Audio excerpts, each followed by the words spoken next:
बोले लक्ष्मी नारायण भगवान की जय। कृष्ण भगवान की जय। कृष्णाय वासुदेवाय हरे परमात्मने प्रणतक्लेश नाशाय गोविंदाय नमो नमः।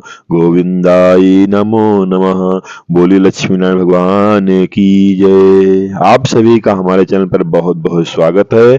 आज इस वीडियो में आप सुनेंगे मार्गशीर्ष माह अर्थात अगहन माह कृष्ण पक्ष उत्पन्ना एकादशी व्रत की कथा। श्रद्धा भाव स्नेह के साथ में हाथ में पुष्प लेकर एकादशी कथा को सुने। चलिए करते हैं प्रारंभ। प्रारंभ करने से पहले चैनल पर पहली बार आए हैं, चैनल को सब्सक्राइब करके वीडियो को जरूर लाइक करें। श्री सूत जी 88 ऋषियों को कहने लगे कि विधि सहित इस एकादशी व्रत महात्म तथा जन्म की कथा भगवान कृष्ण ने युधिष्ठिर को सुनाई थी। सतयुग में एक महाभयंकर राक्षस मुर नाम का प्रकट हुआ। उसने अपनी शक्ति से देवताओं को विजय किया और उन्हें अमरापुरी के नीचे गिरा दिया। वे बेचारे मृत्युलोक की गुफाओं में निवास करने लगे और कैलाशपति क्षण में जाकर दैत्य के अत्याचारों तथा अपने महान दुख का वर्णन किया। शंकर जी कहने लगे, आप भगवान विष्णु के शरण में जाइए। आज्ञा पाकर सब देवता क्षीर सागर में गए, जहां शेष की सैया पर भगवान विष्णु शयन कर रहे थे। वेद मंत्रों द्वारा स्तुति करके भगवान को प्रसन्न किया तथा प्रार्थना करके इंद्र कहने लगा, एक जंग नाम का दैत्य ब्रह्मवंश से चंद्रावती नगरी में उत्पन्न हुआ। उसके पुत्र का नाम मुर है। उस मुर दैत्य ने हमें स्वर्ग से निकाल दिया। आप ही सूर्य बनकर जल का आकर्षण करता है, आप ही मेघ बनकर जल बरसाता है। भूलोक के बड़े बड़े कर्मचारी देवता सब शरणार्थी बन चुके हैं, अतः आप उस बलशाली दैत्य को मारकर हमारा दुख दूर कीजिए। भगवान बोले, हे देवताओं, मैं तुम्हारे शत्रु का शीघ्र संहार करूंगा। आप निश्चित होकर चंद्रावती नगरी पर चढ़ाई करो, मैं तुम्हारी सहायता करने को पीछे से आऊंगा। आज्ञा मानकर देवता लोग वहां गए, जहां युद्ध भूमि में मुर दैत्य गरज रहा था। युद्ध प्रारंभ हुआ, परंतु मुर के सामने देवता घड़ी भर न ठहर सके। भगवान विष्णु भी वहां आ पहुंचे। सुदर्शन चक्र को आज्ञा दी, शत्रुओं का संहार करो।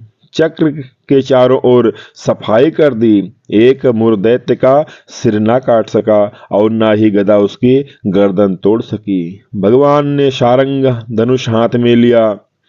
बाणों द्वारा युद्ध प्रारंभ हुआ, परंतु शत्रु को मार न सके। अंत में कुश्ती करने लगे। हजारों वर्ष व्यतीत हो गए, परंतु प्रभु का दावबंध एक ना सफल हुआ। मुरदैत्य पर्वत के समान कठोर था, प्रभु का शरीर कमल के समान कोमल था। वह थक गए, मन में विश्राम की इच्छा उत्पन्न हुई। शत्रु को पीठ दिखाकर भाग चले। आपकी विश्राम भूमि बद्रिका आश्रम थी। वहां एक गुफा 12 योजन की थी। हेमवती उसका नाम था। उसमें घुसकर सो गए। मुरदैत्य भी पीछे पीछे चलाया। सोते हुए शत्रुओं को मारने के लिए दैत्य तैयार हो गया। उस समय एक सुंदर कन्या प्रभु के शरीर से उत्पन्न हुई, जिसके हाथ में दिव्यास्त्र थे। उसने मुर के अस्त्रों को टुकड़े टुकड़े कर दिया, रथ भी तोड़ दिया। फिर भी उस सूरवीर ने पीठ न दिखाई। कुश्ती करने को कन्या के समीप आया। कन्या ने धक्का मारकर गिरा दिया और कहा, यह मल्ल युद्ध का फल है। जब उठा तो उसका सिर काट कर कहा, यह हठ योग का फल है। तब मुर की सेना पाताल को भाग गई। भगवान निंद्रा से जागे तो कन्या बोली, यह दैत्य आपको मारने की इच्छा करके आया था।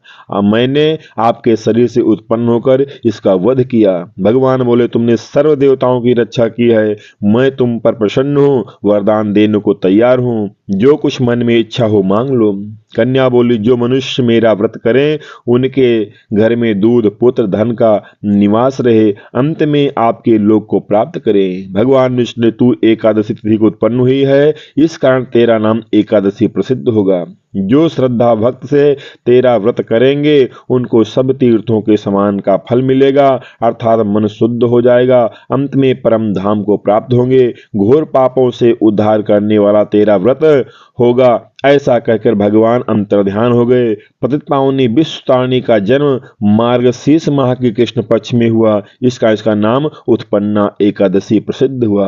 बोलो कृष्ण भगवान की जय। एकादशी मैया की